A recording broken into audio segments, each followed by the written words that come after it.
October 7th, 2005. The dawn of the Guild Pack's anniversary. A city in a world of trouble.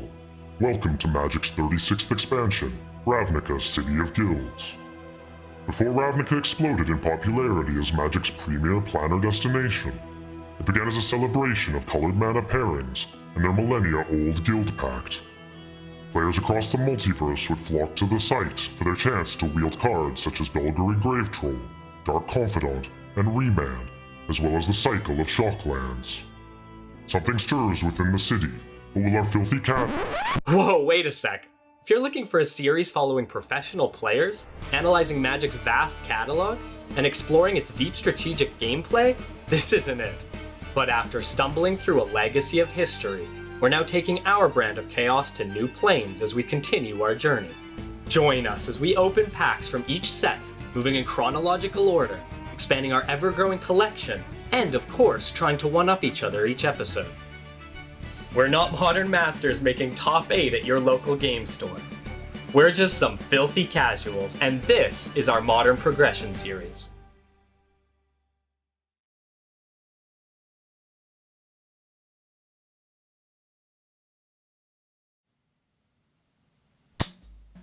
Hello, ladies and gentlemen, and everybody in between. My name is Kurin. My name's Colin. And we are Filthy Casuals, where we always start recording an hour and a half after we said we would. Colin. we just gotta catch up. I want to know how my man's feeling. It's a little bit of inside baseball for you guys about our production here. Colin, today is huge. Today is momentous. It's the biggest thing since sliced bread. Do you know why? You know why. For those at home, why? Today is Ravnica Day. Yeah, let's fucking go. Colin and I have been talking about Ravnica's first block since we started the series, and it always felt so far away. I remember, we've been filming now for like 3 years or whatever, or every band season would probably have some conversation around, oh man, imagine when we get to Ravnica. Yeah, I can't wait for Ravnica. Can't wait for Ravnica. And why is it so important, Colin? Why is it such a big deal? Because when Kieran and I were wee lads, and he was coercing me into the game of Magic, which I willingly jumped on the wagon for. A lot of the collection that we were playing around with was Ravnica. So a lot of these cards, be it them bad or good, hold very special places in both our hearts. It's true. Yeah, I started Magic around Maraudon, and that set's still nostalgic for me, the block before. And so I played through Maraudon and Kamigawa. Then when I met Colin, had him over for a good old sleepover, as one does when you are a young one. And snapper. Yeah. And I remember pulling out the decks on the floor of my bedroom and being like, you want to play this game called Magic the Gathering? And he's been downhill ever since. Yeah. And then you took me to my first draft, and literally the first card I picked out, I understood the concept of lands very vaguely at that point. But we went to our local game store and did our very first draft. I remember the first pack we opened. You think you would look at the rare and be like, ooh, is this a good card? What about the uncommons? I don't know. Sure. I was kind of looking through them. I forget exactly what the card name was, but it was foil and common and a 3/3 knight, I think. And I was like, this is the best. And then I think I probably passed up like a $20 card to the person next to me. And they were probably like, what the fuck? I don't even want to talk about how bad we were with rares back then. Going and if Colin and I could trade in a $10 card to get 5 to 10 $1, $2 rares, that was value at the time. You best believe we did it. I don't even want to think about what my actual pulls were back then and what I actually let go. So that would just be depressing. The original Shocklands, I don't think I have any original Shocklands really, because I probably traded them all at the store. You're like, oh, they're just lands. They're just lands. Yeah, I could get 10 rares for this land. What are you talking about? But yes, Colin, we are done with 9th edition. We're moving into the Ravnica City of Guilds block. We'll talk more about that in a bit. But for those at home watching, if you are enjoying our content, thank you for watching. We appreciate you guys. You have no idea. And if you would like to materialize that into the real world, you can head over to our Patreon, which is linked down in the description below. Come join us on Discord, where we sometimes give some extra little bonuses. We actually released the last episode 3 days early, 3 or 4 days early. 3 whole days. That's right. It was going to be earlier, but my rendering crashed, so I wasn't able to get it out to them as quick as I wanted to. But other things you can do is leave a comment, I reply to all the comments down there. We're a small enough community that I'm able to do that still. Colin, I'm gonna pass it off to this guy to tell us a little bit something else. Hey, shish, keep it down. You better subscribe to this channel quick. There are some dark forces coming your way, and subscribing might be the only thing that will keep you safe. Wow, you wouldn't wanna ignore that. You wouldn't want to ignore that. I'm so glad, I'm so glad that we were able to enlist the cards to help us spread the word of Filthy Casuals. I'm so glad we can create cursed content. I'm so glad we can create cursed content indeed. Colin, let's not make them wait any longer. Let's go to Ravnica.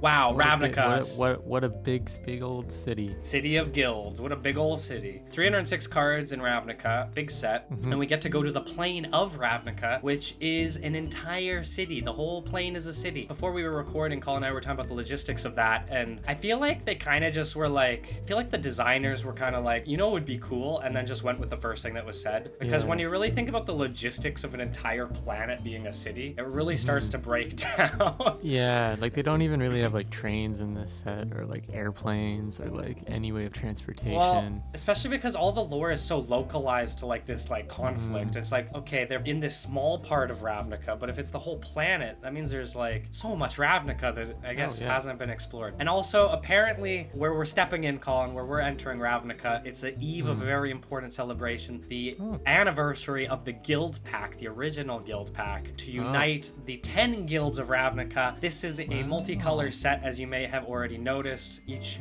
of the 10 guilds represents a color pairing of 2 colors. It's very multicolored heavy, and so, Colin, you know what? In fact, I challenge you today to bring a 2-color deck and show your Ravnica guild pride. I will. We'll see. Okay, we'll see. I'm gonna be very disappointed if you come at this with a 3-color or monocolor deck. Another exaggeration of the lore is that and this is something I didn't know until today, is apparently this is the 10,000th year anniversary of the guild pack.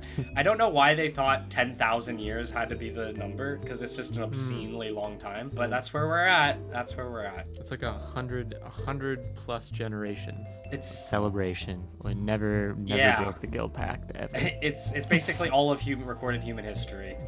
But whatever, it's fantasy. It is what it is. Colin, let's get through this set here. There's a lot of cards to go through, so we're gonna boogie on. I mean, we got cards like Birds of Paradise, which Instant are just classic. Just good mana ramp. We go down here. We got this set. I have to say, for the audience at home, the set is so incredibly nostalgic for me and Colin that we could literally talk about almost every card that we see. There's like 2 cards every row right now that are like, whoa. Court of Calling, huge card. Could be really good in your Bant deck.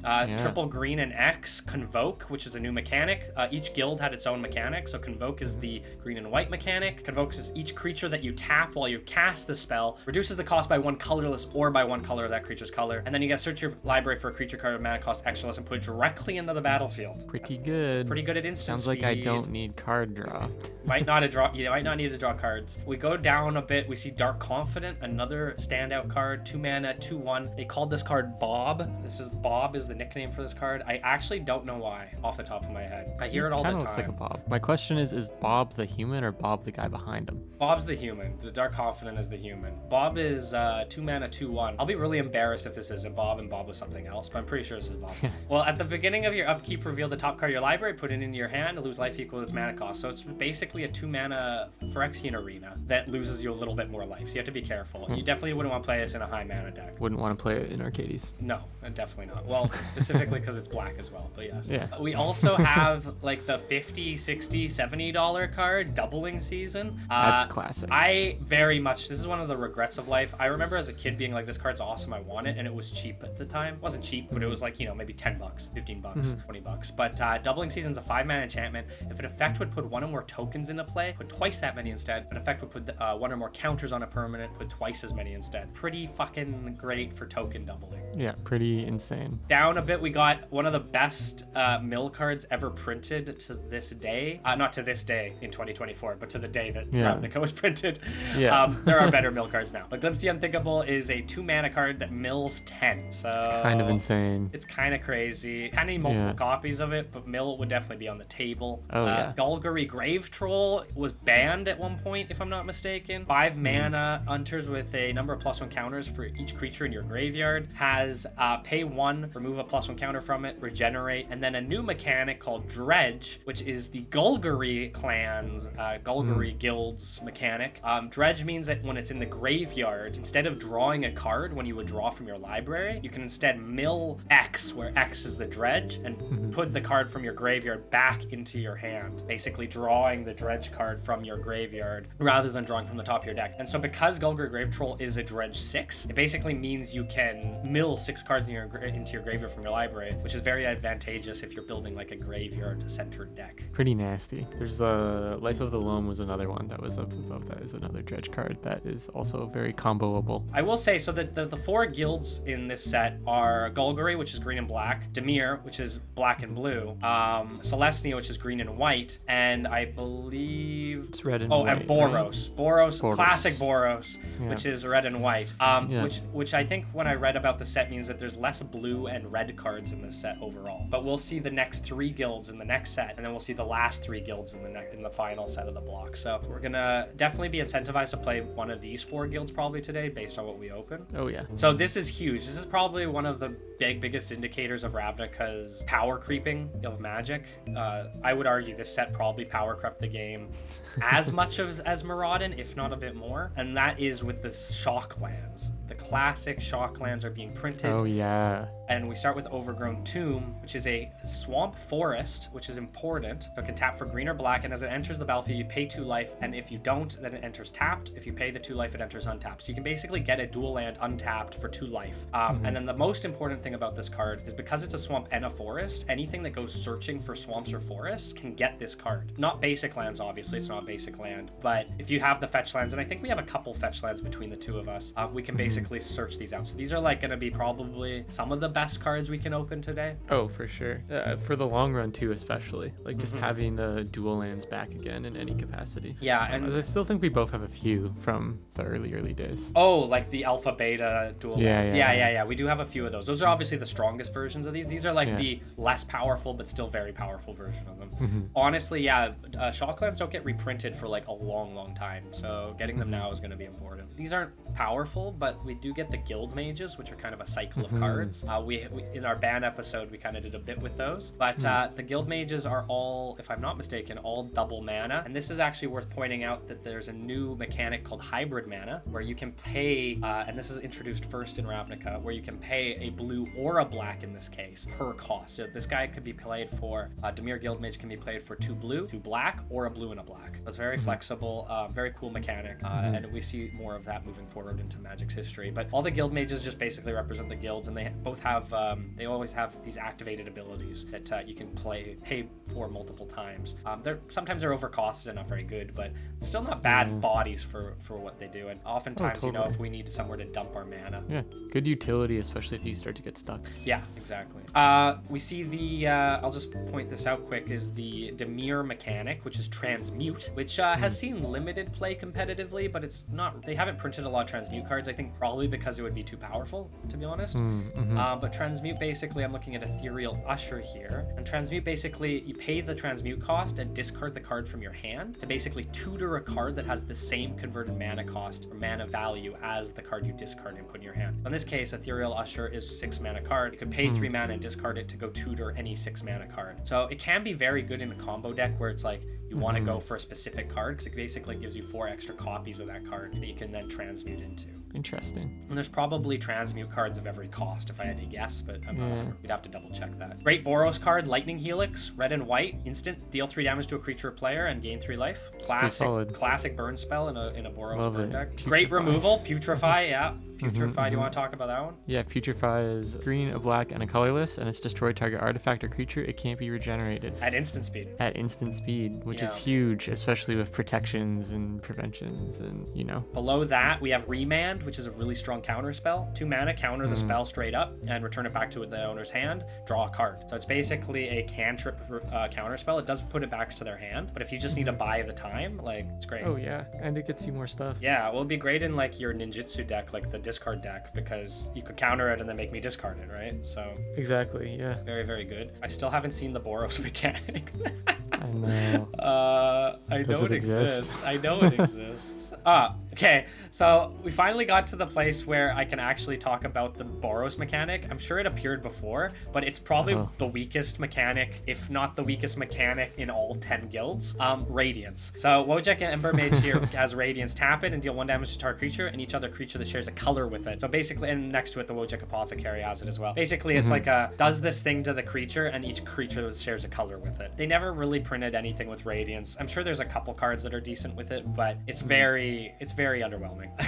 I mean, it works in specific cases, I guess, but yeah, I don't know. I mean, Wojek Ember Mage would be great against goblins. Deal 1 damage to a goblin and each other goblin, but then it does 1 damage to itself because it's also red. Yeah. So it's like it's also 4 mana. Yeah, I don't know. Yeah. They're a little overcosted. A little tough. We have one of the best sets of mana rocks ever printed in dual colors, the Signets. So Boros Signet's a 2 mana artifact that taps for red and white, but you have to pay a mana into it. So basically filters a mana into red and white. This is just a staple of like most commander precons have these. Like these have been around for a while. Farseek is a fantastic. Yeah. Do you want to talk about that one? Yeah, so Farseek is a fantastic kind of, I guess, like not fetch land, but like search for land card, mainly because it uses those keywords we were talking about earlier. So it's a 2 mana, 1 green, 1 colorless. Search your library for a plains, island, swamp, or mountain card and put it into play tapped, then shuffle your library. It's a good way to get those shock lands out and kind of like any of those lands that will have those labels. Yeah, basically going search for. Funny enough, it doesn't go for forests, which has screwed over a player or two in the history of Magic. Which is funny because it is green. Yeah. I guess it assumes you have one. Yeah, because you had to have it to play it, I guess. Actually, another goblin, War Torch Goblin, 1 mana, 1/1, sacrifice and pay 1 to deal 2 damage to a blocking creature. It's okay. Cheap goblins. Yeah. 1 mana goblins with it. upside, I guess. We love to see it. Yeah.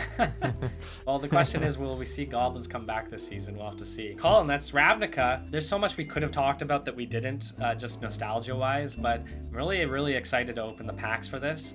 And hopefully, this is a big one. This is a big set. Like massive. We're not gonna get a lot of doubles of anything. Maybe like commons and stuff. Maybe, yeah. I guess if we do get doubles, it'll be pretty rare with this many cards in the set. Colin, you won last episode. I played my jank-ass Urza deck. Somebody in the comments, by the way, said it should be called Trick or Tron, and I don't know how I missed that. Trick or Tron. It's such a good name. So that is a great name. I feel like it was janky, but you also the card draw gods were not on your side. You're getting it out early this season. Yeah, we'll see. I have to let you know now. I'm gonna build a deck today. It's gonna be I have ideas. You're gonna build a heater. I see. Yeah, it'll really depend what we open, but I'm curious what I feel like. There's 2 guilds that I could see you going for. One because of the playstyle, and the other one because you have the support for it, I think, already. Okay. So I'm curious to see if you would play either of them. All right. Or who knows what you open? Could be wrong. You could be Boros v Boros today. Razia against Razia. Boros v Boros. Let's hope that's not the case. Although you never know. Narcon v Blazy Narcon, and then we're stuck. No ground given. Today is also exciting, Colin, because for first episode of season 2, we get to spin the wheels, the Wheel of Fortune for myself because I lost, and the Victor's Wheel because you won. But I will let you talk all about that in your wheel spins. It's going to be exciting though with the updates to the wheels that we can share with the audience here. But Colin, I'm not going to make them wait much longer here. I'm excited. I don't want to wait much longer here. I want to get into it. Best of luck with your pack openings and pulls, and I hope you're ready to lose today because I'm coming at you. Okay. We'll see you on the field. We'll let the cards do the talking this time. All right. I guess they talk every time. But... The cards are talking to you. Are you okay? They don't talk to you. All right. I'll see you. How do you know what to play? We'll leave it at that. I'll catch you on the other side.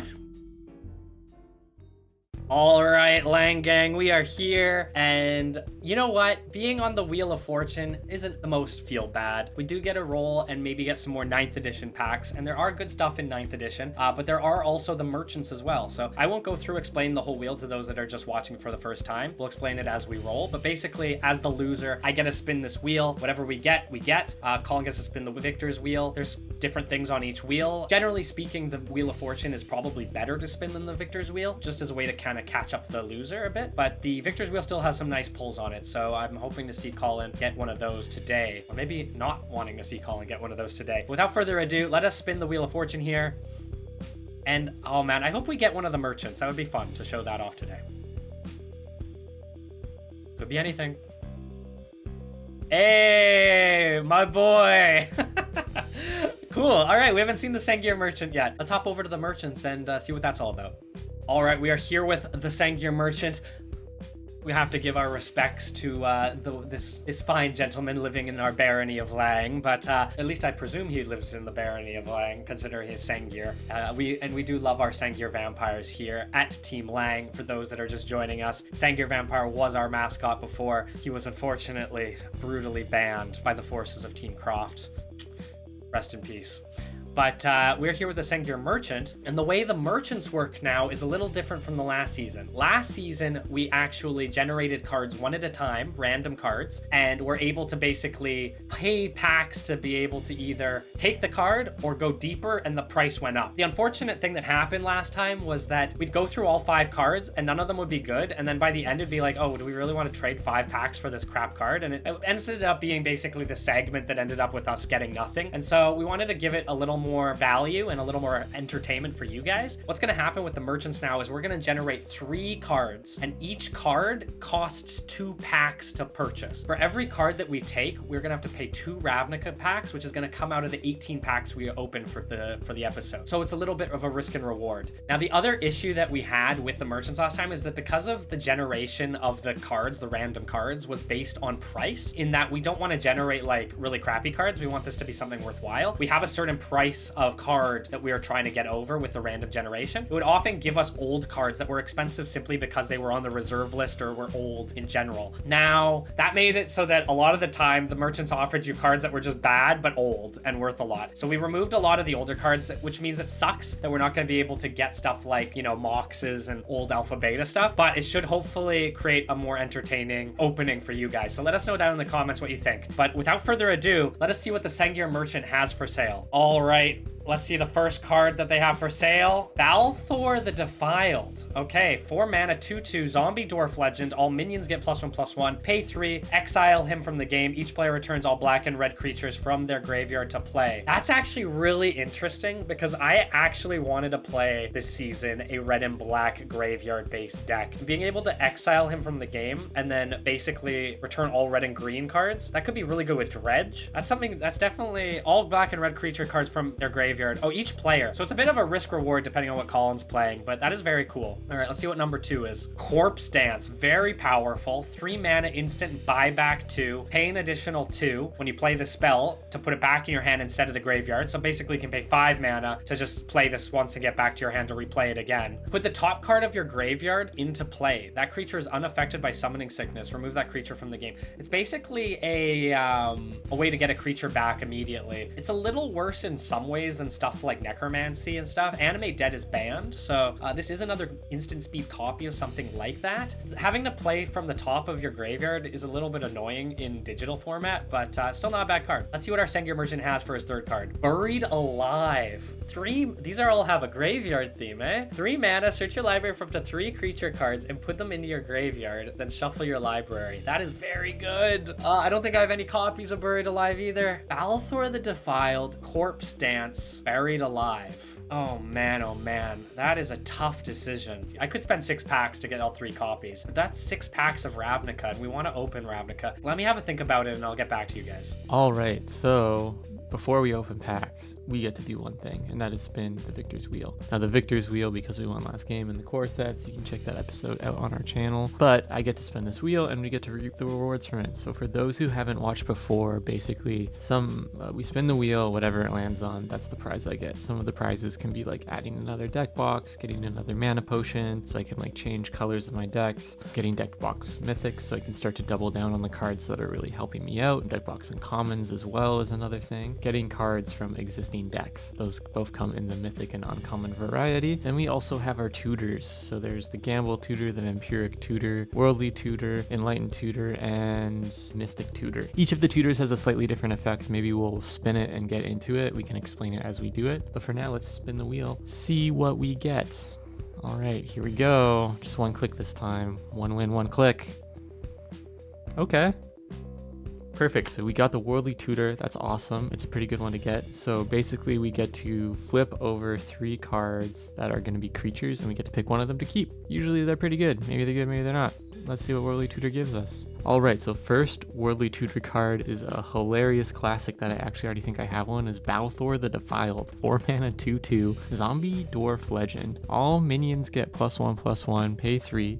You can remove Balthor from the game. Each player returns all black and all red creature cards from his or her graveyard to play. I thought it was like a really interesting card, but then I realized how hard it was to find minions to give +1/+1, because minions don't include like zombies or something, which maybe would have been more flavorful. I really like the card. I don't think it's that good though, so let's see what else we get. Ooh, this is an interesting one. So Ink Eyes, Servant of the Oni, 6 mana, 5/4, and Jitsu 5. Little expensive, but whenever Ink Eyes, Servant of the Oni deals combat damage to a player, you may put target card from that player's graveyard into play under your control. Very powerful effect. Also has a 2 mana regenerate. Kind of fits the Rat Ninja theme of our discard deck if we want to go back that way. Honestly, out of the 2 so far, I'm looking for Ink Eyes, but let's see what's in our third option. Okay, so we're breaking the black theme, but we got our Gothian Enchantress, a 2 mana 0/1. Sucks for us. This card got banned by yours truly, so I guess we're only really picking between Ink Eyes and Balthor for this one. I will stay on record though that I do appreciate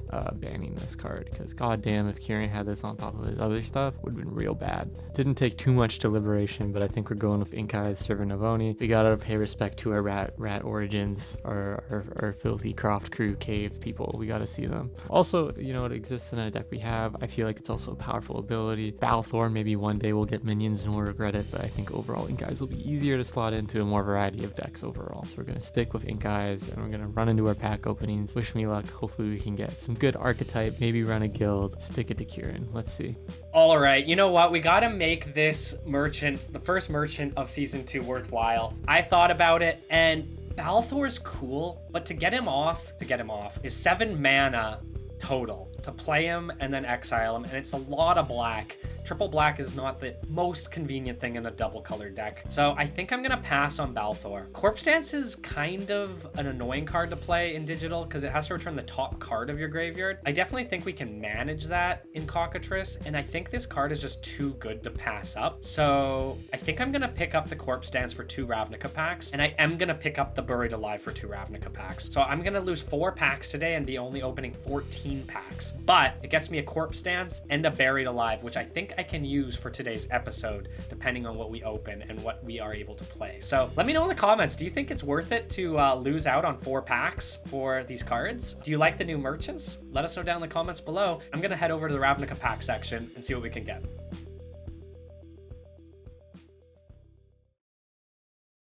All right, we are here with Ravnica City of Guilds Nostalgia Factor 11. Normally this would be 18, but because I bought some packs from the merchant, it's only 14, which is new for us. Means a bit of a shorter pack opening for me. Hopefully those 4 packs don't burn us. Maybe I'll check what those would have been at the end, just as a bit of a masochist thing to do. But without further ado, let's get into it. I'm really hoping to get some strong Dredge cards, some strong Dimir cards, and some dual land shock lands. If we can get shock lands, good mill, and Dredge, I'd be very happy with this. I do like Celestia though as well. Token, I used to have a Celestia deck back in the day, so I am fond of the token generation, so I wouldn't be upset about that. But honestly, I would love to play a mill deck.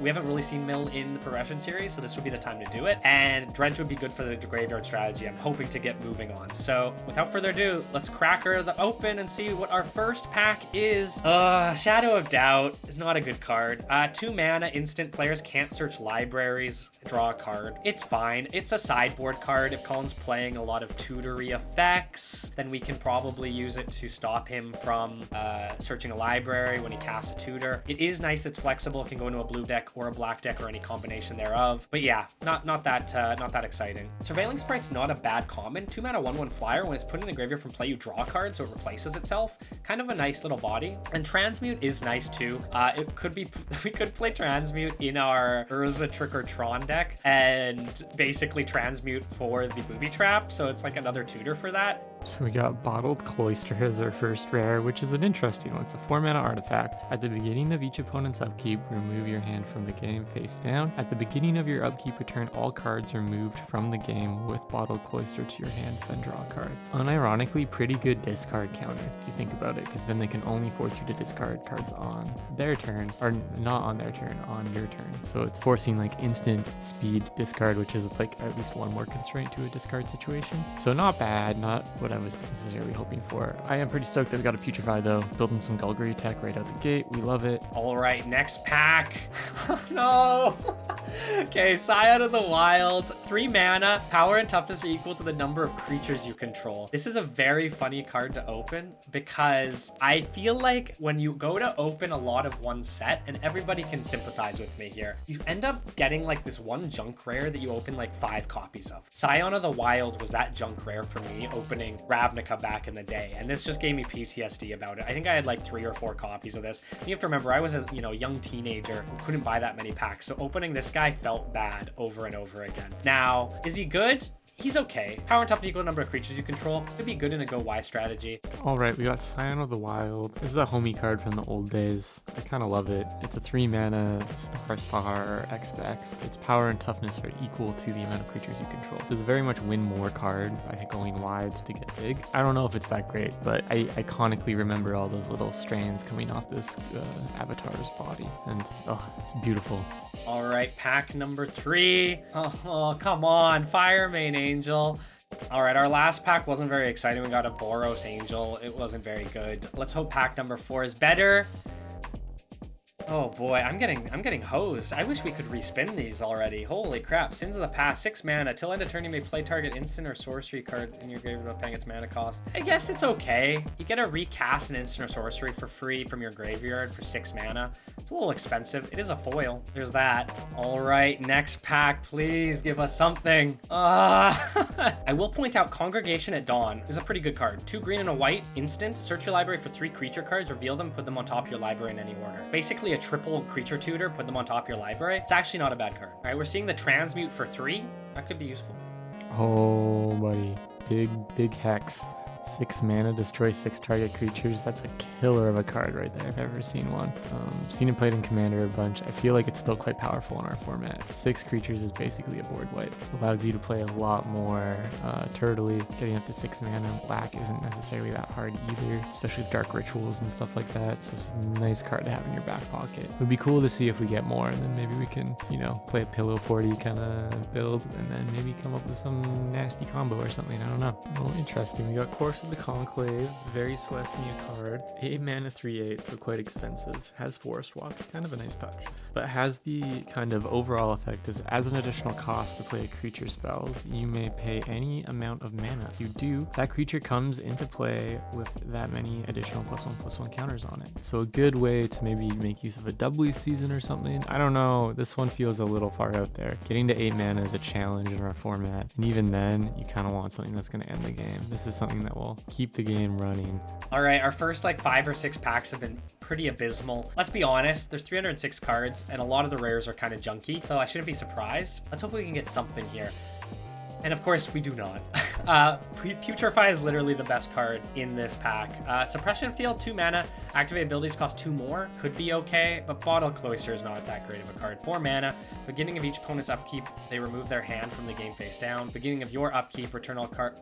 Beginning of each opponent's upkeep, remove your hand from the game face down. Beginning of your upkeep, return them back to your hand. This would be good against Colin's discard deck specifically, so I guess it's fine to have a sideboard against it, but not great otherwise. We're almost halfway through our 14 packs. To be honest, I'm starting to regret the merchant picks, but let's be honest, the 2 packs that we bought those cards for probably would have been worse at this point. Let's see what we get here. Okay, we got another Ethereal Usher, which again, I think, and Drift of Phantasms too, which is a Transmute 3. I actually think the Transmute's probably pretty good in Progression Series because it lets us get into specific cards, and because we have such limited card pools, having more tutors for specific cards can be very strong. So this in our Trick or Tron deck, not bad. 3 mana, tutor, not bad. bad either.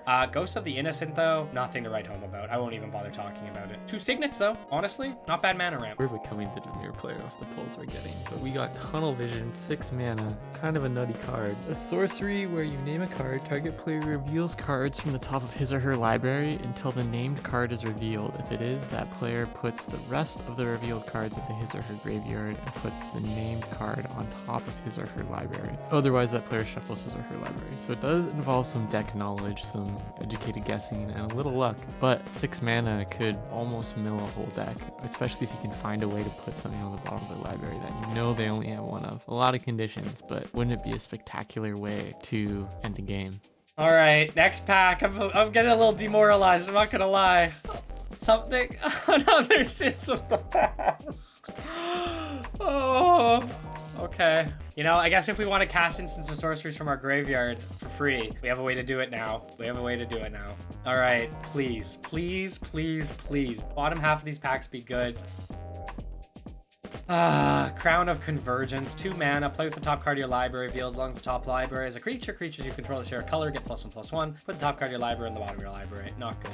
So potentially a good card for a discard deck. Dimir Cut Purse, 3 mana, 2/2. Whenever it deals combat damage to a player, that player discards a card and you draw a card. It's quite a powerful mechanic for 3 mana. It's not in a ninjutsu or anything. It's kind of unfortunate, but if you can find ways to get him through, he's drawing you cards and forcing your opponent to discard them. So it's not bad by my books. Also got a shout out to Frenzied Goblin here.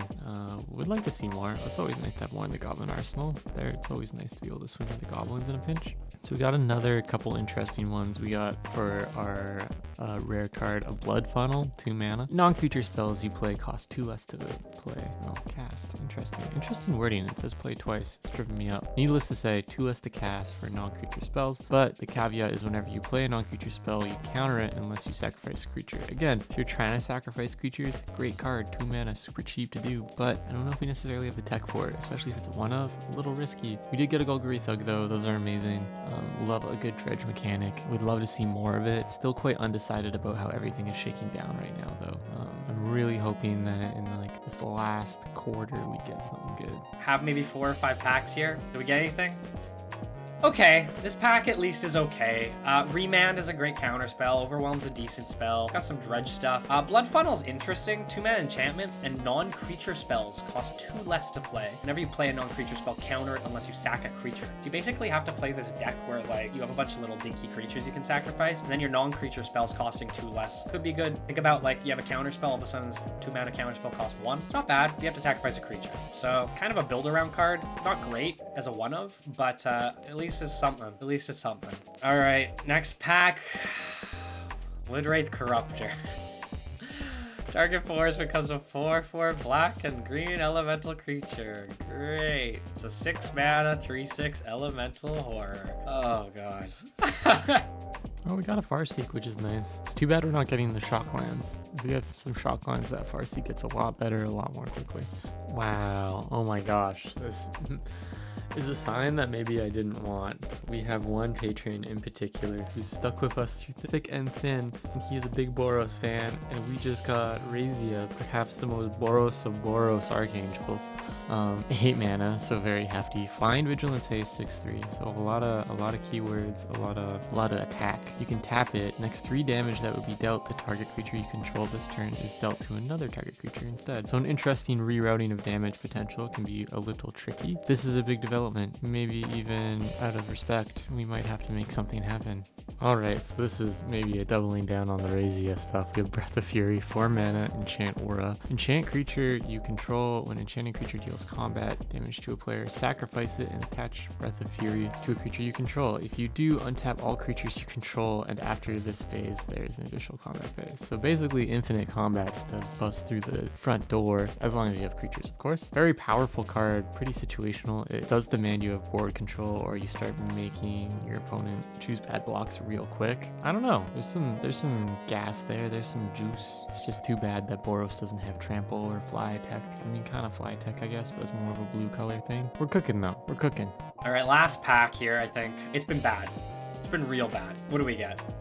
It doesn't get better. All right, concerted effort's fine. 4 mana, beginning of each player's upkeep. All creatures you control gain flying. If a creature you control flying, the same is true for fear, first strike, double strike, land, or protection, trample, and vigilance. So it's not bad. If you wanted to play a white or white adjacent a deck that had like a lot of keywords matters, to be honest, this is pretty good. Like giving all your creatures flying because one of your creatures is flying. Unironically, this is probably one of the best rares that we got, and that's kind of sad. Got a second Congression at Dawn though, so that's pretty cool. Yeah, that's it. Honestly, this is pretty bad. This is really bad. This might be one of the worst openings we've had in this progression series in terms of like what was possible. I would have been happy with one Shockland, one of anything that I could play and reasonably say was a decent card. I think most people would argue all these cards are bad. I would argue that Sins of the Past could maybe be useful if we're like playing some sort of like mill instants and sorceries in our deck and we're for some reason want to cast them more than once. Shadow Doubt's an okay sideboard card. Sign of the Wild could go wide. Concerted Efforts, like I said, unironically probably the best rare we got. As far as uncommons go, 2 Congression at Dawn isn't bad. Compulsive Research isn't bad. Draw 3, then discard 2 unless you discard a land. Turn to Phantasms for the transmute. And yeah, that's pretty much it. Got a foil swamp,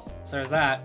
Oh my god, shut the front door. We got another Breath of Fury. Okay, the only way this can get better, I think we got like 1 or 2 packs left, is via another Razia or a 3rd Breath of Fury. And there's gotta be a way we gotta make Breath of Fury work somehow.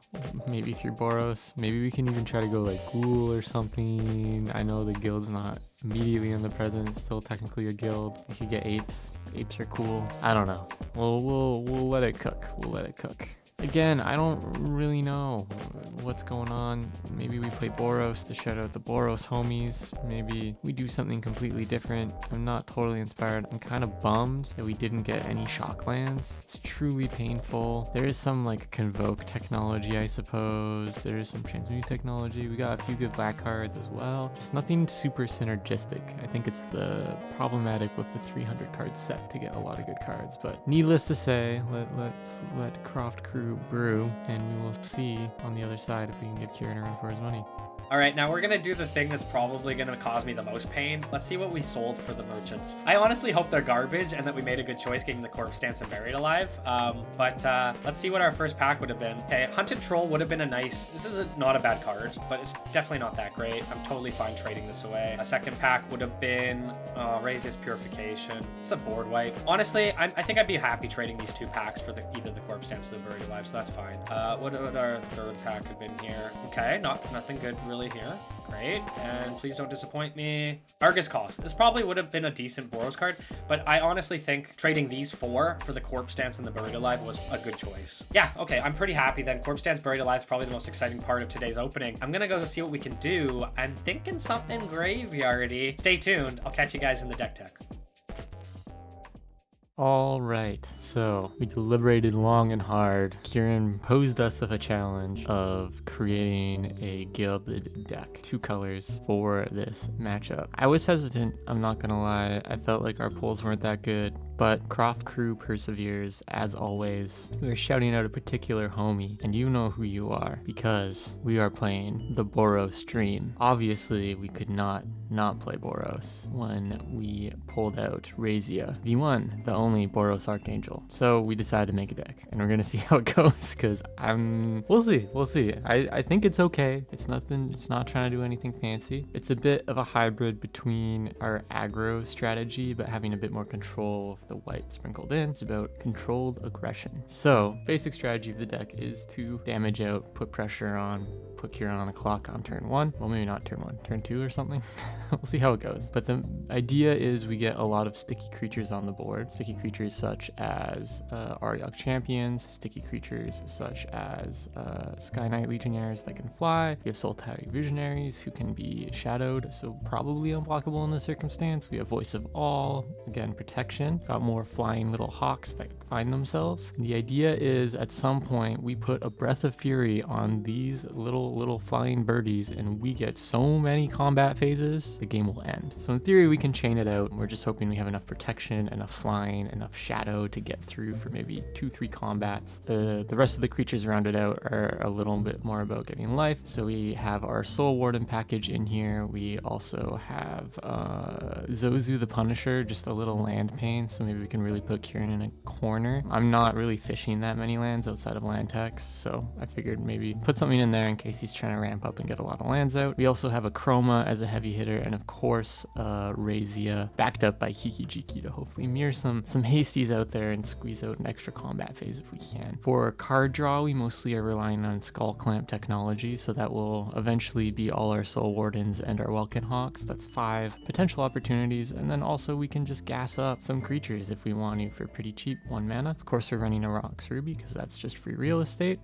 We also have land tax to help catch up. That's kind of our only other ramp. Besides that, we are running pacifisms to stop things from blocking our Breath of Fury tirades. We have remembrances, so if a creature dies from Breath of Fury, we can actually get another one back in our hand, so we can still keep that momentum going, not totally one and done in our Breath of Furies. Also making creatures sticky on the board, all part of the goal. We don't want to be afraid to attack. To double down on this even further, we have Squeeze Embrace, a classic enchantment, 1 red, 1 white. Chant creature gets +2/+2, nice little boosty boost, and when it is put into the graveyard, return it to its owner's hand. So we're hopefully, with lack of card draw options, even though Skull Clamps give us a bit of that, we will be sticky and annoying enough to always have some sort of board presence and challenge Kurin. Backing this up, we got a lot of damage. We got the 4 lightning bolts, we got the 2 fire blasts for that final push if we need it. We're also running 2 Mishra's Factories to keep that aggression up. In our sideboard, we got Tormod's Crypts because Dredge is a thing now. We've got Boros Fury Shields, which I don't know. I thought it would be funny to play against the ATOG deck just in case we can swing something out. It's 3 mana instant, prevent all damage that would be dealt by target attacking or blocking creature this turn. If a red was spent to play Boros Fury Shield, it deals damage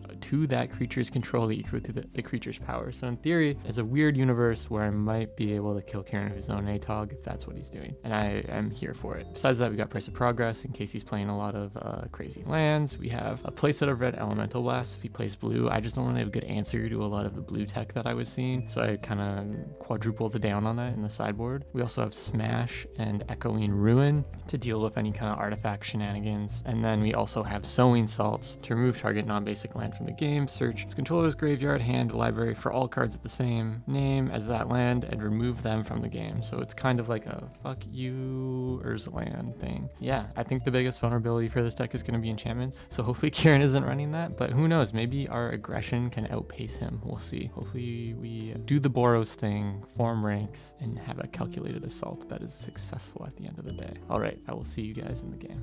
All right, Filthy Casuals fans, you're in for a treat because today Team Lang has brewed something devious alongside the Temple of Sarah, bless her name. Those lovely, lovely priests and acolytes helped me in this deck building. So shout out to the patron that helped me build today's deck.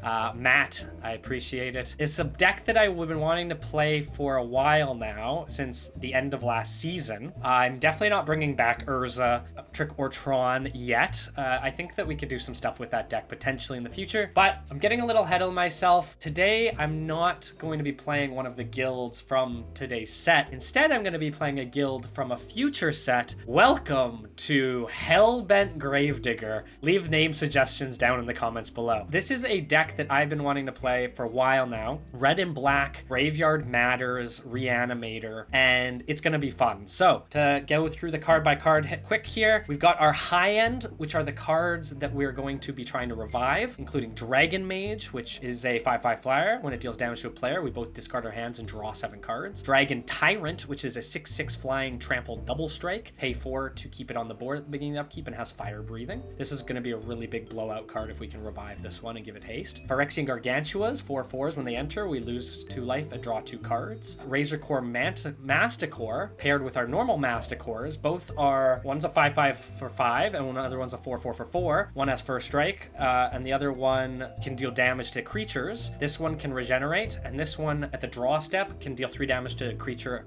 probably of an opponent. Both of them require us to discard a card from our hand at the beginning of our turn. So this is going to be what's going to be fueling some of our graveyard shenanigans, getting stuff in the grave. We also have Shivan Hellkite, which is a 5/5 flyer that can ping things. for 2 mana. It's a way to dump our mana into something. Now for our low end, we have 2 Nezumi Grave Robbers. Actually, I had 3 of these, but I ended up cutting one. It's a 2/1 for Rat Rogue. Pay 2 mana, can X-nay a card from a graveyard, and then if no cards are in the graveyard, an opponent's graveyard, then you flip it, and for 5 mana, as Night Eyes, the Desecrator, you can put creatures back from the graveyard back into play. It's a very powerful effect. We have 1 Stinkweed Imp. I wish we had more. 3 mana, 1/2 with basically Death Touch and flying, and Dredge 5. So if it goes to the graveyard, we can draw it and from our graveyard and put 5 cards from the top of our deck into the graveyard, which will hopefully include some of these top end creatures. We also have 3 Undertakers, 2 mana, 1/1 Spell Shapers. Pay 1, discard a card to bring a creature back from the graveyard to our hand. Kind of lets us cycle out some of our dinky guys and put our big guys into the grave. For enchantments, Dragon Breath. I kind of wish I'd brought more of these, to be honest, but we did have 4 copies. I cut a few, but they're really strong enchantments. 2 mana, gives a creature haste and fire breathing. And then whenever a creature with converted mana cost 6 or more comes into play, you can attach this from the graveyard back to that creature. So if we can mill this card into the graveyard or discard it with Undertaker or Massacre, then we revive a dragon, then basically we can bring this back onto that dragon and give it haste and fire breathing and end Colin's career. 4 copies of Necromancer. I think this is the first time ever we've ever playing all 4 copies. Probably one of our best revive spells now that Animate Dead is gone. Phyrexian Arena, draw extra cards. Great with the Masticores, because then we can get a card to discard every turn. Recurring Nightmare, fantastic recursion. 3 mana, sacrifice a creature and return Recurring Nightmare to its owner's hand to put a creature from the graveyard into play. We can basically do that multiple times. Corpse Dance, the card we got today, basically put the top card of our graveyard into play, give it haste, and exile it at the end of the turn. Also can be bought back, so we can do it multiple times. Triple Dark Ritual to get into our stuff quickly, especially our Massacres. Terminate, only the 1 copy. 2 mana, destroy target creature. It can't be regenerated for instant speed. And Terror, destroy non-artifact, non-black creature for 2 mana. Our lands are standard package. Got an Urborg, Volrath Stronghold. High Market to sacrifice our big creatures if they get targeted for removal. We're also bringing the City of Brass, of course. We also brought the Bazaar of Baghdad, which lets us draw 2 cards and then discard 3. Basically allows us to filter our hand into our graveyard. Buried Alive, 2 copies actually. I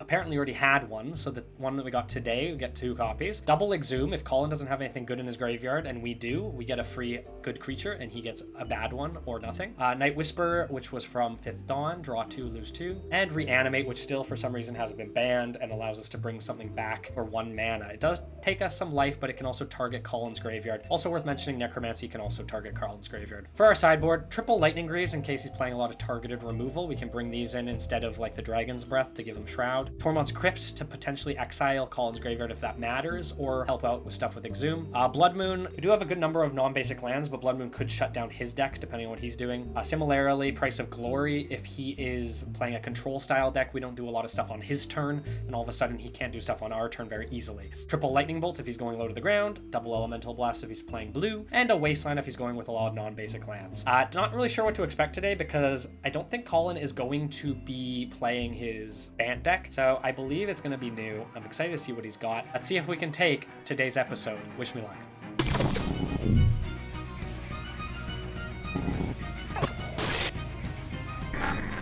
Colin, I have come with the fury of 1,000 Langgangers. I built quite a deck with our patron. Okay, I'm excited to see it. Yeah. Yeah. I noticed something, Kieran. You did unlock your sideboard before you started the game. Well, what's up with that? What's going on there? I'm just unloading my power. This is going full power right away. Okay. That's what's happening. Gotcha. Yeah. I didn't move any of my cards from my sideboard. There's no leaks going on over on the Langang side, I see. No. Yeah. No. Of course not. How was your pack openings? It wasn't great, I think. I mean, I don't know. There's a 306 card set. Can't win them all, and that's okay. We came up with a little heater for you. I will say my Ravnica packs were utterly awful.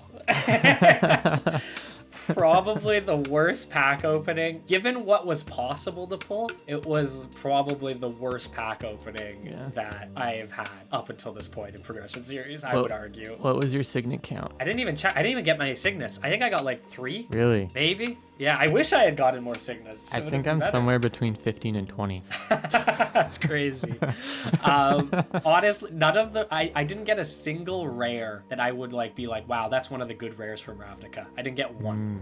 So okay. it was that bad. Maybe you got host more than I. Yeah, I was happier about my uncommons, to be honest. But okay. Out of curiosity, what do you think? Do you want to make it harbor a guess? I'll tell you now, I'm playing a guild. Do you want to guess what guilds? Jeez, oh man. You know, I said I figured you play one of two. Yeah, you thought you knew. Do you want to make the call? Do you want to make the read? After opening the packs, I'm like, oh shit, like there's actually like, I don't know, all of them are pretty viable except for one, and I think it's pretty obvious which one isn't. So I will subvert my initial two and say you're playing some Golgari today. Like Golgari, okay. That dredge is real spicy. That dredge is spicy. It is true. Okay. Can you I'm gonna say hazard a guess? Even if I am playing a guild, I'm not gonna tell you. You're not telling me? Okay. If you are playing a guild, I don't think you would play Celestia because you already have a Bant deck. I don't think you play Dimir because it's not your style. I don't think you'd play Dimir because you played discard last season and you wouldn't want to retread that colored pairing unless you were going to do discard again. I think that you are either going to play in this set Boros. I just think it's a weird one and you would do it for the lols, or you're skipping ahead and you're gonna go with you're gonna throw some Gruul at me as you know that you want. I think you know you want to make a Gruul deck, you would do it ahead of time. Yeah. Okay. Well, let's find out, Colin. Interesting reads. Let's roll here and see who goes first. Oh my gosh. Oh, spoilers. I'll pretend I didn't see that. I'll pretend I didn't. Well, that keeps both of my guesses on the table.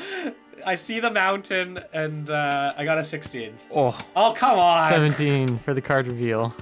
I'll take it. All right, that's fair. Okay. The clock has started. The clock is on now. We're live. So, all right, let's draw 12 and see how we go. Oh my god. This hand is fucking nuts. His hand is so busted. Oh, this is giving me good old day flashbacks. I'm loving it. Okay. All right. I'm gonna and not in that garbage ATOG way. These 5 cards. Are you getting rid of keeping these 7 down here for? I feel like it's a pretty obvious choice. Okay. I'm going to get rid of these 5. It's just a handful of fucking just juice, so it's hard to pick. But I think keeping. I mean, this is the immediate goal with this, and I'm gonna keep that as a backup plan. I think I can get rid of these 5, keep enough mana to keep going on the gas. So, dude, this is gonna be fun. I'm looking forward to this. Okay. Holy shit, sorry. I'm so curious about this god hand you have. This is a deck I've been wanting to play for a handful of episodes now. So okay, I will bring the heat by playing planes. It is the Boros deck. I knew Passing it. turn. I fucking called it. Hey, I'm doing fan service here. I know my people, and this is for the people. Taylor, this one's for you. Only old legacy progression people. Yeah, only the homies know. We're in Ravnica. Legacy of Taylor. I couldn't play my Gruul at the gate, so I had to play the other homie. Untap, upkeep, draw, main one. Okay, not what I wanted to see, but that's okay. You know what? Let's keep you in the dark a little bit here. I'm gonna throw down a Urborg. Okay, interesting. You might be right. You might have made the Golgari call. I guess we'll find out, but not today. I feel like if you're this confident, I think you're Dimir, honestly. I'll untap, upkeep, draw. I feel like Golgari, there's a lot of room for shenanigans, you know? Sure. But luckily, this was all part of my plan. I'm going to play another planes. Yeah. I'm going to tap 2 and play an Ariok champion. Gain a life. Ooh. And I'm going to go to combat. That's problematic. I'll take my 1 damage. Yeah. Are you done? Yeah, I'll pass turn. Alright. How does that one feel, Kieran? Main one. I love it. I love it so much that, in fact, I think I am going to cry myself in Rakdos colors. Whoa, Rakdos. Interesting. Okay. I've jumped the gun a bit. I'm a couple sets ahead. Okay. That's really funny. I'm proud of myself. Yeah, main boarding my nightmare. Okay, pass to you. Untap, upkeep, draw, main 1. That's not good. Mountain. I'll see what's up. I'll go to combat and swing for 2. Take 2. Actually, never mind. Yeah, I thought your Oriok champion had first strike, so I was like, I can remove it. Oh, I see. Just out of spite. Never happened. Not today. Yeah. No, I'll pass there. Untap, upkeep, draw. Yeah. Here's the thing. I don't have to be worried about counter magic. That's number 1. Yeah. And I have to be less worried about removal. So that's number 2. Right. So going into that, Colin, I'm gonna drop a turn 3 combo you'll never see coming. Okay. I'm gonna play Bazaar of Baghdad, Okay. which is a land that says tap to draw 2 and then discard 3. Yeah. So I will tap Bazaar of Baghdad, and I Yeah. will draw 2 cards. This is giving me Alexandria vibes. I was gonna say, Alexandria I vibes. feel like I kind of know this combo actually because you talked about it before. So I draw 2, and then I'm gonna discard 3. The 3 I'm gonna discard are a swamp, a dragon tyrant, Uh-oh. and a razor main masticore. Okay, cool. Do you think you know what's gonna happen next, Colin? Oh god. I'm gonna pay 2 mana and cast Exhume. Yeah. Each player chooses a creature card in their graveyard and puts it into play. Yeah. Okay, cool. You don't have a creature in your graveyard, Colin. Cool. And, you know, as much as I would love to do 12 damage to your face with Dragon Tyrant, because that would be very funny, I think the right play is to bring back the Razorcore Massacre, because it gets around your protection from black and red. This is true. So Razorcore Massacre is a 5/5 with first strike. I have to discard a card at the beginning of my upkeep to keep him around. And at the draw step, I can I can basically lightning bolt one of your creatures. Now I'll pass to you. The Masticores have come. Untap, upkeep, draw, main 1. This is some modern shit. Oh, this is scary. Oh gosh, I just don't really have good stuff. I mean, at least you're discarding cards if you want to keep this happening. I got 5 turns to burn, baby. That's true. I will play a land tax. Okay, fair enough. Yeah. And then to slow any bleeding, I'm gonna pacify your Razorman. Ooh, rude. Okay, sure. I guess that's fair. And I'll pass turn to you. It's not not gonna necessarily swing. a great Do you wanna swing? solution. I guess I might as well, right? Yeah, I don't think there's a reason not to, Take that too. because I can't attack anyways. So. Yeah. All right. Untap, upkeep. I will discard a swamp Okay. and draw. I will ping the champion. Sadness. At least next time you exhume, I can bring it back. That's true. That's true. This is a bit risky because I'm gonna be going down a card, but I'm gonna tap the Bazaar Okay. and I'm gonna draw 2. Ooh, that's pretty good. And discard 3. I'm gonna get rid of a swamp, a mountain, and a Volrath Stronghold. Damn, that's a lot of lands. Yeah. You know what? Fuck it. I'm gonna play High Market, Okay. which is a land that taps for colorless, or I can tap to sack a creature to gain a life. And then I'm going to cast Necromancy Okay. and get back the Dragon Tyrant. Oh wait, does it get? Oh, it doesn't have haste. Hang on a sec. Yeah. Let me rethink that. I forgot. In that case, actually, I'll just pass to you. Okay. Untap on my upkeep. Land tax will trigger. Yeah. And then it's 3 basic lands. So I'll go grab 3 Yeah. basic lands. I guess I will grab 2 mountains and a plains just to even that out. Shuffle, and then upkeep. Draw, main 1. I'll play a mountain, and I guess I'll have my rules question here pretty freaking quick. Okay. I'm gonna play a Voice of All. It Oh, says okay, I can yeah. choose a color. Can I technically choose colorless? No. No, Oh, unfortunately man, not. that's so Yeah, sad. you have to choose a color.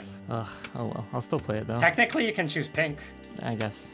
because there's a true. pink teddy bear. I think one of the unsets. I guess I'll pick red. just 'cause probably you have fair, the yeah. dragon. I'll gain a life off it at least, and I'll go to combat and swing for 1. Take 1. Passing turn. At the end of your turn, I will tap and sack the Razorcore Manticore to gain a life. Okay. Untap, upkeep, draw, main 1. Surprised you didn't keep it to kill the Voice of All. Yeah, I'll deal with it later. I guess you have like I'd rather- what, 3 more of them in your deck or something. I've got 5 Masticores total, but they're different effects. Right. They can all ping creatures though, so I Yeah. guess, yeah. Yeah, let's Bazaar. 1, 2. Jesus Christ, just a lot of goddamn lands. Yeah, let's go discard, discard, discard. Wow, really? That's actually blows my mind. And then I'm going to pay 1 and Dark Ritual for 3. Okay. And then 3, 4, 5. I'm going to cast another Razor Main Masticore. Okay, I see. And I'll pass to you. All right, untap, upkeep. Land tax does not trigger, but I'll go to my draw. Burn Bright, Burn Hot. Battlefield Rakdos. Forge. Burn bright, burn hot. I guess I'm kind of the antithesis to you, as I'm gonna pacify your Razorman again. Oh, fuck off. Then I'll go to combat and swing for 3. All right, take 3. And pass turn to you. We're chipping away. Actually insane. Okay. Untap, upkeep. Do you do it? You gotta just you gotta discard your card, right? To keep it I'll alive. let it go. Really? Yeah. Rip Oh, pacifism was 2 mana of removal. Oh, sorry. Actually, I guess I'd have to tap high market. No, I don't want to do that. So yeah, we'll just let it go. Okay. Draw. Voice of all lives another day. I mean, fuck. How many pacifisms do you have, Colin? Necromancy. We're back again. Okay. Yikes. All right, go ahead. All right. Untap. Upkeep. Land. Tax does not trigger. I'll draw. You can't have another one, okay? I I'll refuse to play a believe. mountain. Lucky for you, I do not. But I will go to Okay. combat and swing for 2. I'll take 2. Getting a little unlucky with my draws, but I'll pass turn there. All right, untap, upkeep. I'll discard Undertaker. Oh wow, I love that card. Yeah, classic. Mm-hmm. And draw. I will ping the Voiceable. Tracks. Go to combat. I guess I'll. I hate red and white. Red and white's an annoying color combination. Yes. You know what? Whatever. I have to get in at some point. I'll attack for 5. Okay, I'll take 5. Okay, I'll pass to you. Alright, untap, upkeep. I will remove the main first strike from my one. Masticore. Okay, that's canon. He did it. On my turn, right? Yeah, on your turn. Yeah. I'll play Plains. I'll play this little ditty. Good old throwback from another deck that I made that was horrible. I'm gonna play Squeeze Embrace on Soul Warden, giving it +2/+2, and then when it is thrown into the graveyard, it returns into my hand. Okay. All right, sure. So it's a Why 3/3. not? I'll take it. You know what? I'm just gonna kill it, right? That's fine. I just want the 3 damage. Okay. Swing for 3. Okay. I guess you could burn me. It is a This turn. possibility. It is a red color. There are cards in red that can do things. Untap. You gonna discard it? Yeah. Kind of in a weird death spiral of cards here. I need to draw something that draws me more cards. Yeah, you're in a tough spot. I'm not out of it yet. I mean, you definitely have board for sure. If I can Yeah. draw something other than a land, that would be fucking fantastic. Because there's some heat I could probably throw out there. Oh, I haven't been taking my life from when your creatures come in either. That's my Oh, is that bad. when any creature comes in? Yeah, it's okay. Well, hang it's on, it's what if- on it's on me. I mean, technically with Soul Warden, it's a must, but Yeah, I think with how many times did I Ariok, do? You can just is gain in 3. there. I think it was like 3. Just go to 20. It's fine. Because it was 1, and then you had another Razor Mane. Yeah. I think it's just 2, because you were gonna do the dragon, but then you didn't, right? Right. So Yeah. do 2. Okay. Go to 19. Oh man, do I want this card? It's a good card. I don't know if I want to get rid of it. 5 damage is good, and I ping off your guy. Just comes right back Fuck to my it. hand, though. Masticore. I'll discard a Necromancy Whoa. and draw. That's actually interesting. I'll ping. No ping. Okay, we'll go back to my hand. Squeeze Embrace goes to the graveyard. Combat for 5. Take 5. Pass to you. Untap, upkeep, draw, main 1. Oh my gosh. Come on. I need you to whiff. Keep whiffing. Are you flooding as badly as I am? I'm pretty flooded. This is definitely beyond the mana cap of this deck, I'll say that. I'll play Soul Warden. Force you to at least make a decision. I've drawn over half my lands. Jeez, okay, not that bad. But you're also like ripping through your deck. Untap, upkeep, definitely discarding the swamp. Draw, I will ping off the Soul Warden. I guess the difference is all your lands are in your graveyard. Yeah. You got 3 from the land tax too. Yeah, This is so... Combat, 5. there we go. 2 more turns. Yeah, but main 2... I'm just basically like rotating off this one card, which is like a little bit difficult. Yeah, pass. This is probably my best line. Untap, upkeep, draw, come on. Oh my god. Is that a sigh of relief?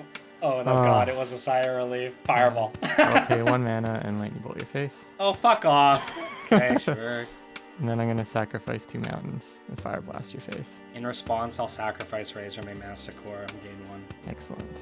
We got ourselves a game, folks. I will play my mountain for turn. Pass 2. Is that it? Yeah. I'm not dead? Yeah. Okay. We got a game though. He's on 1 life. Almost every card in my deck is a live draw right now. Untap, upkeep, draw. Well, it'll make you happy to know both cards in my hand are dead. So, draw 2, discard 3. I think I'm gonna Bazaar. I need to do something. Draw 2, discard 3. 1, 2, discard Reanimate, which would kill me. Phyrexian Gargantuan, which would kill me, and Dragon Mage. Dragon Mage. Wow, that's wild Yeah. you playing that card.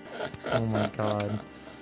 That's nuts, dude. Azumi Grave Robber. I'll pass to Oh you. my god, no, this is actually bad. It's not that bad. I have to get through 10 of your cards. Like, it's not happening. Yeah, that's true. Okay, untap, upkeep, draw, main 1.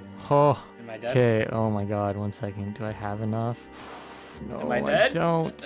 Oh, you're so lucky. What do you mean? What do you mean? Do I not have enough? You're so lucky how fast are you. Oh my god, if this happens, this is the most Taylor win that will ever happen in the history of ever. It's insane. Oh my god. I just have to survive, please. Upkeep. Oh my god. Main one. Great. Another useless card. Let's go. Okay, alright. Is he gonna try to kill me or is he gonna start thinning my 10 cards? I mean, I'm going for combat. I'll swing for 2. I gotta take 2. Literally can't do anything. Pass. Please. Draw land. Draw land. Draw land. Draw land. There's justice. No! Yes, yes, yes. I like hearing it. I like hearing it. I want to Give me more draw time. land. That's the problem. Wait, why are you at 7? 2. Oh, you were at 9, right? That's right. I'm gonna play Welkin Hawk. What? The fuck's a Welkin Hawk? It's a 2-mana 1/1 flyer, and if it gets put into the graveyard from play, I can search my library for a Welkin Hawk, reveal that card to all players, put it into my hand, shuffle. You're my crazy. Is this modern or Pass is this? turn to you. I mean, I guess I can't kill it, so. You mock I it, guess. so it will kill you. Untap. Up. Oh, sorry. At the end of your turn, I'll pay 2, and I'll exile. I don't know. I guess I'll exile Auriok Champion from your graveyard. Okay. And untap upkeep. This is like one of the cards where I'm like, I just need something to stick. That's all I need. Fair, fair, fair. Well, this is unfortunate. I guess I'm Baghdading. So draw 2. Whoa, what? Oh, I see. You still get 1 card then. Do you Alright, kill the discard Welkin Hawk so I 3. can play another Welkin Hawk? Assuming I have another Welkin Hawk in my deck. Wait. Let him cook. Oh my god, I'm so stupid. I had enough mana the whole time. No. I'm sorry, you? Taylor? I'm sorry. I don't know why I didn't think I did. It's embarrassing. Hopefully the folks at home don't notice, but this will probably go in the edit, so. Maybe this is even more of a Taylor win then. I don't know. Yeah. Not to throw shade, Taylor, but I don't even need to Discard win. when I Phyrexian can win. Gargantua. Okay. I discard Razormane Masticore. I discard Masticore. Damn. 3 Razormanes, eh? But I need to think about this in a very... Yeah. I mean, sure. Okay. Boop. Boop. Boop. Colin, today I got... actually, I'm very curious about what you spun on your wheel. But on my wheel, I spun a local merchant by the name of Sangir Merchant. Oh no. A good old black mana color oriented friend. And he offered me 3 choices of cards to purchase, for which I gave up 4 packs of Ravnica to get 2 of those cards. Really? That's wild. true. No wonder you got It's back true. pulls. No, You're I missing did like a double. I third. did check the hypothetical and drew the extra 4 packs for fun, and they were also garbage. Okay. So it definitely was a good trade. Yeah. But you haven't seen one of them yet. But this one you're about to see. I'm gonna pay 3 mana, Yeah. and for 2 packs I purchased Corpse Dance, Oh god, what is this? which put the top creature from your graveyard into play. It gets haste, exile at the end of the turn. Oh god, So okay. very good with that dragon that you saw earlier. Yeah. But I am going to get back the Razormane. The That's why I had to Masticore? stack them properly, because they had to be in the right order. So Oh, I will yeah. be getting the Razormane Masticore. I will not be buying back the Corpse Dance. Because I No. have to block, basically. You have to block. I will go to Oh. combat and I'll swing for 7 lethal. God. The thing is, do I block? It'd be so foolish to not block. Do you wanna the go to 5. 2? That's the thing. You're in red. You're in red. I know this game. I'm playing this game. I'm gonna block. Would I the run Masticore. Lightning Bolt? Would I run Lightning Bolt? You Colin? fucking would, okay? Okay, all right. I'll kill the Welkin Hawk then. You will be able to search for another Welkin Hawk. Here's the plot twist, everybody. He's running 1 Welkin Hawk. Yeah. Joke's on you. It was all head games. Now I got another Welkin Hawk. Okay, Anyway. goes to your hand, right? Yeah. Okay, thank God. And then end of turn, my Masticore gets exiled, and I will Yeah. pass to you. Alright, untap, upkeep, draw, main 1. We're just gonna fucking do what I should have done. I'm playing 8 mana. Do you know an 8 mana Boros card, Kieran? I mean, oh, I feel like you can get it. This is the most Is this from shout out. Ravnica? This is the most shout out to Taylor we possibly It's could Aurelia, do. right? Aurelia? Who's Aurelia? Isn't Aurelia the big angel lady? It's not Aurelia, it's Razia. Oh, Razia. Okay, yeah. And the yeah. cool So thing about her, Aurelia, she I has think, is flying the- vigilant and also haste. Oh, okay, well, Okay, I'm dead. So we'll go to combat, and by all the just Boros gods, everything is right in the world. I will swing for 6 in the air, and has vigilance, so she doesn't even tap. Okay.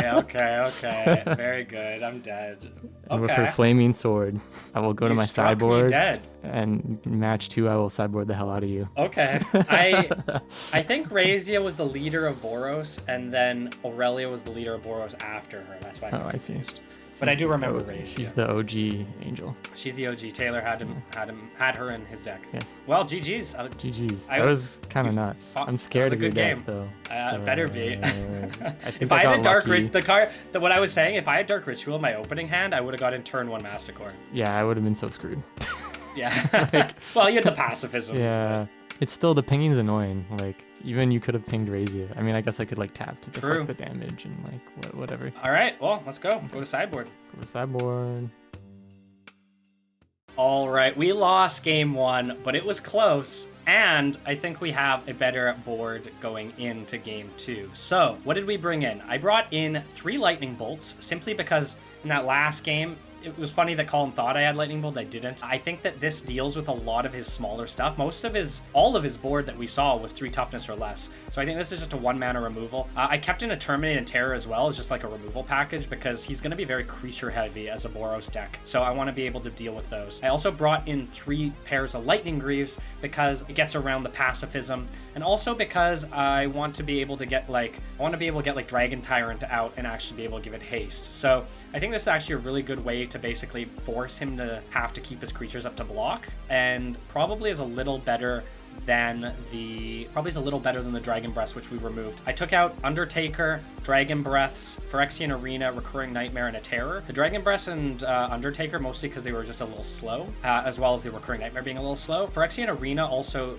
requires me paying a life every turn, and I think because he's playing Pseudo Burn with Boros, I want to stay higher on life. The reason I kept Reanimate was because we could reanimate his dinky little like Soul Wardings or something for 1 mana, pay 1 life, get a Soul Warden, starts to pay for itself. So that's why I kept that. I think we can pick up game 2. I'm feeling really confident with this deck, so let's see if we can take him out.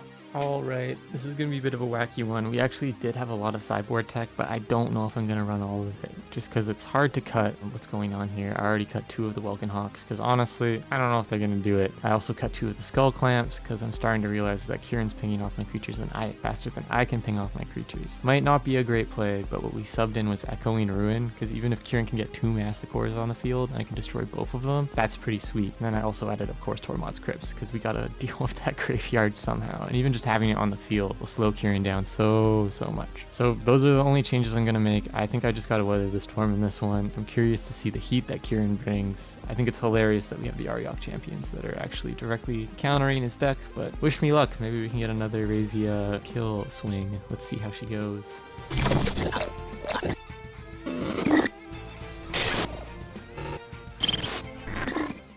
All right, buddy, I hope you're ready. Let's see if I can dodge another bullet. We'll see. I did get the nut draw, so we'll see if I can get another nutty draw. Do you want to pass it off to me, by the way? All right, best of luck. Let's draw our 12 here. Assume you're going first? I will go first, yes, sir. Excellent. Okay, what do we got? Dude, what is this consistency? Uh-oh. Send help. Okay, I think I'm gonna get rid of these cards. It might slow my plan down a little bit, but I think having a safety net was really big last game, and I wouldn't mind having one again. That's so risky. It's me down like 10 life on turn 2. Do it. Now that you say that, can I take my other cards back? Can I keep my 3 lightning bolts? No. Oh man, there's so many good cards in my hand. It's tough. I think I'm gonna get rid of these 5 cards. I basically want this to be what we're going into. Similar kind of plan to last game. We have this, which we brought in from the sideboard, and this helps us get there. It basically puts a lot of eggs in a basket, but I think it'll be faster than he can deal with, hopefully. So we'll get rid of these 5 and hopefully draw into them later. Okay. Okay. Don't be worried. Be not afraid, Colin. All your text seems so scary. It's like the last one, you're like, he's so dead, there's absolutely no way he's going to survive this. Well, Never, I lost, ever. so maybe I'm more bluster than I thought. Turns out pacifism is the hard counter to your deck, and I was lucky enough to throw it in. True. All right, untap, upkeep, main 1. Let's throw down a... Swamp, Dark Ritual, into Soul Ring. Yeah, no, I'll go City of grass. Okay. Pass to you. I like when you do damage to yourself. This helps me. Untap. Yeah, I know. Draw. I know. Main one. Okay, I will Plains. Playing Soul Warden? Pass turn. Basic bitch play. hold your horses there, Buckaroo. Untap. My life gain saved my life last game. It's true. Draw. Main one. That's not a bad draw. All right. This is going to feel like a repeat. Bazaar of Baghdad. Okay, here we go. Which is a one of, by the way. I don't know how I got it again. Cheat, let's- judge. Cheat, maybe. Draw two. Run the math. 1, 2. Discard 3. Definitely Phyrexian Gargantua. Uh-oh. Knight's Whisper. Okay. And Mountain. Okay. Pay 1, take a damage. Mm-hmm. Dark Ritual. Okay. Okay, Bucko. Exhume, I wish I got. Oh man, it Phyrexian would have been so Gargantua. good if I. You're so lucky I didn't get another creature. Yeah, I'm going to Exhume with the mana, get the Phyrexian Gargantua. I have nothing to do with the last mana, but I will take 2 life and draw 2 cards. Good old 4/4. Pass to you. Feeling pretty good. Untap. Upkeep. Draw. Main one. Okay. Oh, Mountain Pacifism. Oh. Wow, it's like you know how to play my deck. I'll go to combat Alright. and swing for 1. I'll take 1. Pass turn to you. Alright, untap, upkeep, draw, main 1. That's pretty good. A little bit of a different game plan this time around. I'm gonna Bazaar. Okay. A Bazaar. How bizarre. 1, 2. Oh, come on, really? I need to play it a bit slower. I'll discard a swamp, and this is tough. I think I'll go swamp. God, I'm just not drawing into the creatures, which kind of sucks. Corpse Dance? Whoa, really? Interesting. Yeah. I'm gonna play High Market. Wow. If only I had I'm destroy gonna- all non-basic lands. If only. And then I think I'm gonna play Setup this turn. I'm gonna take a damage. I wish this could tap for colors. I'm gonna play Lightning Greaves. Oh, the haste. I'll pass to you. Untap, upkeep, draw, main 1. Okay, interesting. Do open myself up a bit, but do I care? I'll play Mishra's Factory, Ooh, it's a good one, yeah. and I will pay 3 for a Sky Knight Legionnaire, gaining 1. Okay. Ooh, I'll go to okay. Combat and get in for 3. Sure, yeah. Pass turn to you. Pressure. Show me what Okay, you got. untap, upkeep, draw. Oh god, okay. Main 1. Show me what these Lightning Greaves are gonna adorn. Yeah, right. They're gonna adorn my butt as I go back to Baghdad, I think. I'm gonna draw 2 here. Finally, Jesus Christ. Oh my god. Discard Lightning Greaves.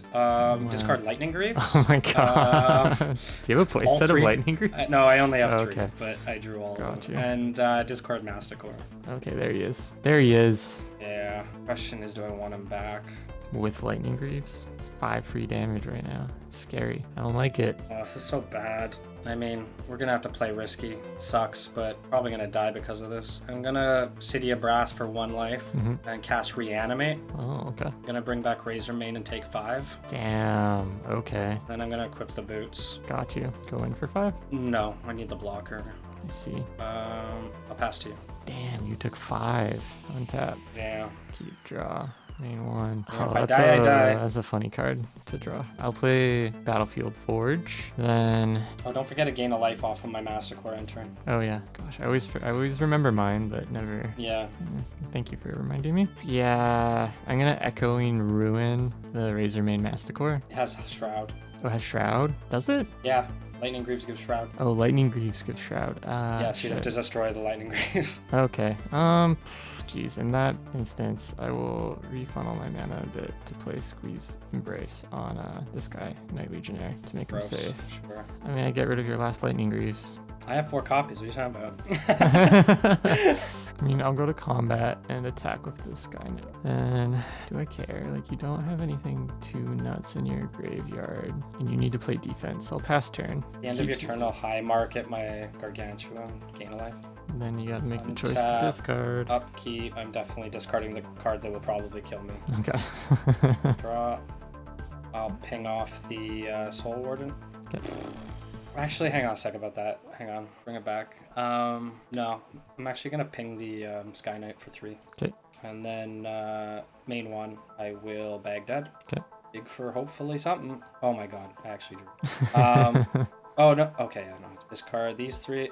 Mm-hmm. Take a damage. Lightning bolt. Damn, okay, it comes back to my hand. Pass to you. Dig my way out of this? I don't think so. Untap, upkeep. Every draw, fucking card in your one. deck kills me. Got planes. Yeah, just do it. I know you have it. 1, 2, 3. I'll Sky Knight Legionnaire. Yeah, sure.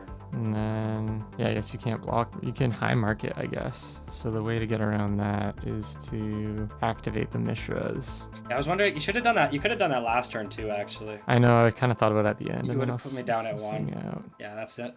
Block, high market, lose 3, gain 3. Yeah, man, I saw like the wrong half of my deck this game, unfortunately. Yeah. Like, I didn't get, like, I went through so many cards. I only saw these 2 creatures. Like, these were literally the only 2 creatures crazy. I saw in my whole deck. And I have 16 creatures in my deck.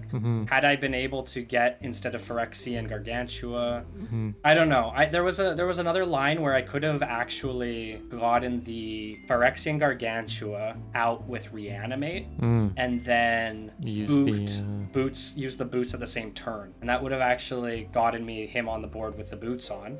But the issue with that was that it was going to cost me 6, 7, 8, like 9 life to do. So like it would have been way too much. Yeah, but, which like I had the second Sky Knight Legionnaire, and then I could lock you down with S02 as well. So it was just like So I had the lightning bolts, I had terminate, I had terror. I didn't see any of my removal spells either, which was a little unfortunate. Because if I could have dealt with that Sky Knight Legionnaire a little faster, I think it would have saved me a lot of headache. Oh, definitely. The Squeeze Embrace was really just in there to buff the Sky Knight Legionnaires right after they get in, and then like do some other like pacification shit. I don't know. 4/4 in the air is nasty. This is cool though. Little Boros deck. Kiki in there. Yeah, I threw Kiki Jiki just because it was good. The whole idea though is to get a bunch of like dinky protection from whatever shit, and then Breath of Fury, and then just like hit you with Flying and Shadow, and just like over and over again. Oh, you got 2 copies of Breath of Fury. Yeah. I see. Sacrifice and attach it to a creature. Oh, I see. Get another battle phase. And then like Kiki Jiki also synergizes with that a little bit. That's cool.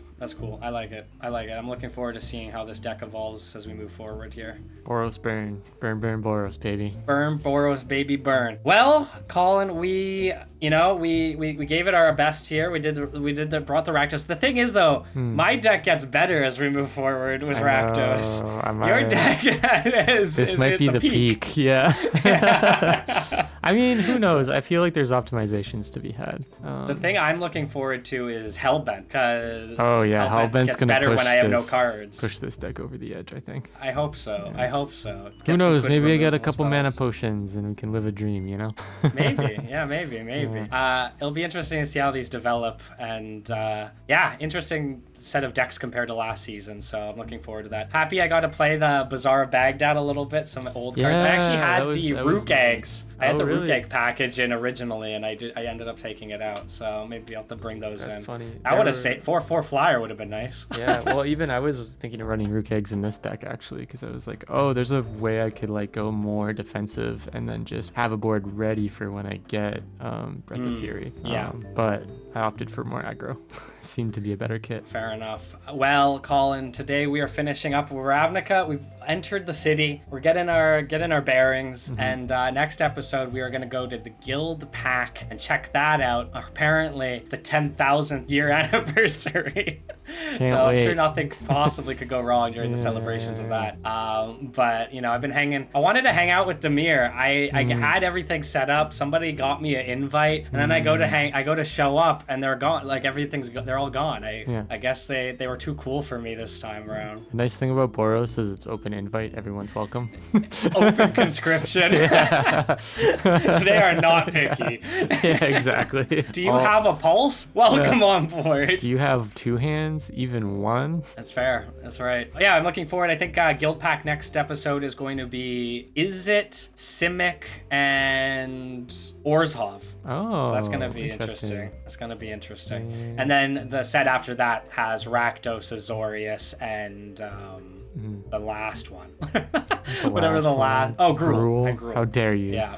Oh no, sorry. I think Gruul Pack I think Guild Pack might actually be Gruul. Maybe I might have swapped one of those out. I don't remember exactly. My memory's a bit foggy, but it's gonna be fun. It's gonna be fun. You know, Colin, even though I lost again, you're just setting me up for a comeback story. I was gonna say, everyone loves a comeback kid. I gotta be careful of my own words. That's right. That's right. It's good. You know, it's good to be humbled now and then. Yeah. And as I get humbled, I will continue to untap, unkeep, undraw, and be terribly inefficient. We here at Filthy Casuals are continuing to tilt our cards sideways, and we hope you'll continue to tip them alongside us. And here's a tip. If you're going to play against a burn deck, maybe don't reduce your own life total. It's probably that's a good tip. That is a good tip. Also, pacifism. Pacifism. Sleeper, man.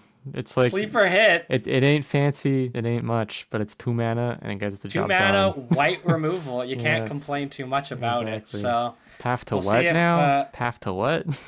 Path to what? Yeah, I'm gonna have to keep that in mind next time I go into the next game. Pacifism's on the table, but until then, we will continue to traverse the multiverse. Today we were in Ravnica, and next time we will continue to be in Ravnica. My name's Kurin. My name's Colin. And we'll see you guys in the next episode. Bye! I wanted this one so bad. I thought I had it, man. You definitely had the cooler deck for sure. I don't know. Your deck was pretty slick. I liked the Boros. I don't know. It was like the thing about Boros, and every time I play Boros, is you just need a good curve and like a solid fucking keep yourself alive till it's time plan, and that's all Boros is. My deck did not give a fuck about keeping itself alive.